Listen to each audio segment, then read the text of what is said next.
Hello everyone, welcome back to another episode of Newhouse Esports Update. And thank you very much for watching my recent special episode on my visit to PAX East in Boston, Massachusetts. Going as a representative of the Newhouse Sports Media Center was a fantastic experience, especially since it's an event that I've been going to fairly regularly. I was also able to peel back the curtain and show you a little bit more of what PAX East has to offer that the typical visitor doesn't get to experience. And with that experience now complete, it's time to wrap up this series in the final month of our time here on the Newhouse Sports Media Center. Now I'm realizing that there's a whole lot of stuff that I haven't gone over, and there's plenty more about esports that I really wish I could go into, but I just don't have the time to do. But what I can do is I can tell you a little bit about the lingo and the terminology that you will frequently hear in an esports broadcast. So without further ado, take out your dictionaries and follow along. Starting with the basics, let's just go over some of the common computer-related terms that you might hear on the outside of a broadcast. Beginning first with frame rate. Now, frame rate is not exclusive to video games, it's anywhere in visual media. Frame rate is simply the amount of frames per second that a video clip has. Common TV broadcasts are in 29.97 or rounding up to 30 frames, while more visually spectacular movies may be up to 60 frames.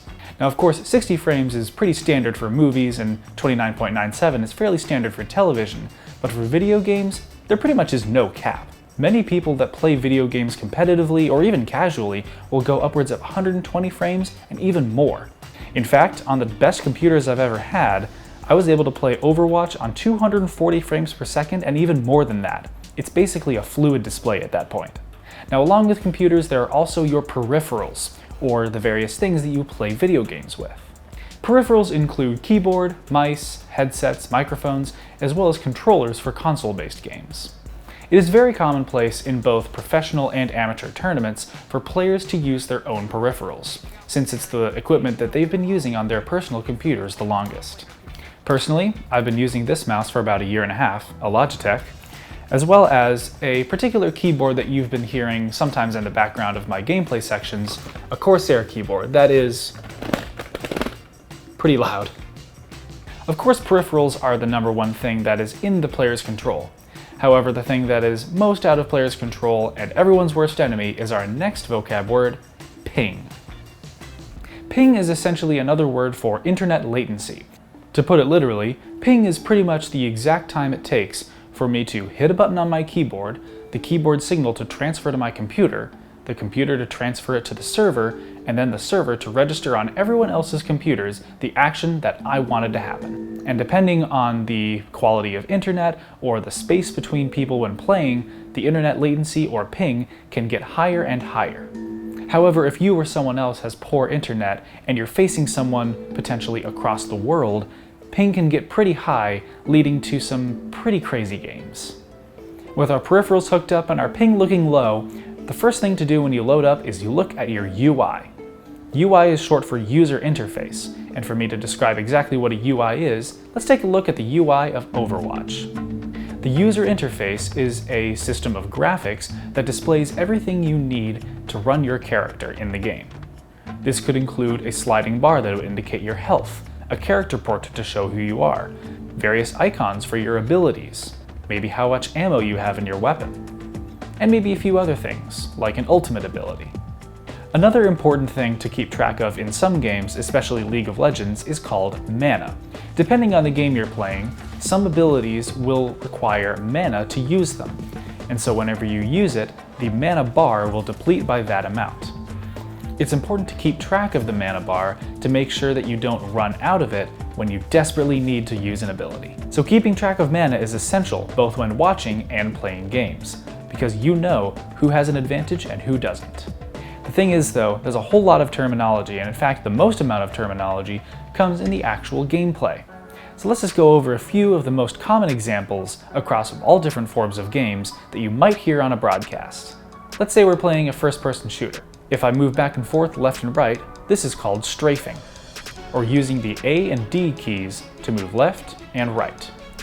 You can quick strafe just by tapping left and right to make you a little bit difficult to hit. This goes into the next two words that kind of go simultaneously together, hitbox and collision. A hitbox is an invisible box that goes around a character to determine what kind of space they take in the game. And collision is the circumstance by which certain hitboxes interact with each other. For Overwatch, each of these weapons fires a bullet, and those bullets have hitboxes. And when that hitbox hits my character's hitbox, I take damage. Now loading into a different game, Rainbow Six Siege, I can hold down my right mouse button and enter what's called ADS, or Aim Down Sight. This is common in most first-person shooter games, like Call of Duty and Rainbow Six Siege as pictured here. When entering ADS, you move a little slower, but you have a more accurate shot. But let's say I see someone there, and I want to throw a grenade. Now a grenade, or an explosion in a game, does what's called an area of effect attack. Typically, shots like this are just a single target, but an area of effect attack can affect multiple targets, given that they're in the radius.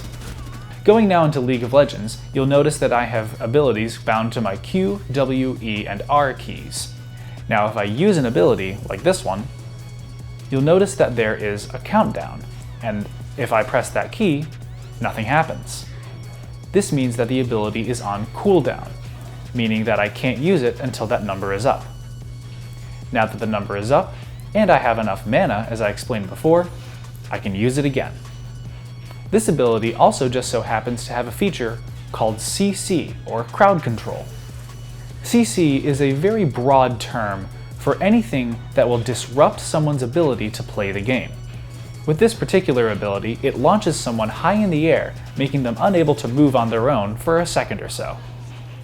Now that you've heard a brief explanation on what the more common vocab words mean in the world of esports, let's go into some broadcasts to hear how announcers use these while calling games. Ooh, Good spacing. what a pivot grab there. That was really good. Oh! That doesn't work! Oh! That's such a war crime. The spaghetti. I can't believe the scoop. I can't believe He's that dead. was That's so beautiful, sad. and he dies for it. That's so sad. The scoop hitbox knocks him out of the barrels. 4 members. Caps has to be careful. Banshee's veil is up. He's going to flash over the wall. Right there. Beautiful play. He's going to go over. Teddy's going to fish for the 1v1, but Caps is going to try to take him down. Cut down the guy's health bar. But the CC, the follow-up, and SKT will kill Caps. And he's like a raid boss. It took everyone using their cooldowns to go and get him, but what does that open up? Baron's up in 5 seconds. Multiple ultimates were burned by SKT. As you can see, these announcers use these on a pretty regular basis, so being able to know exactly what they mean is very important for watching esports in the future. Just like it takes time to understand what a full count is and what offsides means, it'll also take time for you to understand exactly what these words mean in the context of esports. Practice makes perfect, and now hopefully that you know a little bit more about the games, about the culture, and about the words, you'll be able to jump into your first esports broadcast and be able to pick it up right away. Thank you for watching this episode of Newhouse Esports Update. As always, I'm Andrew Macbeth, and I'll be seeing you next week.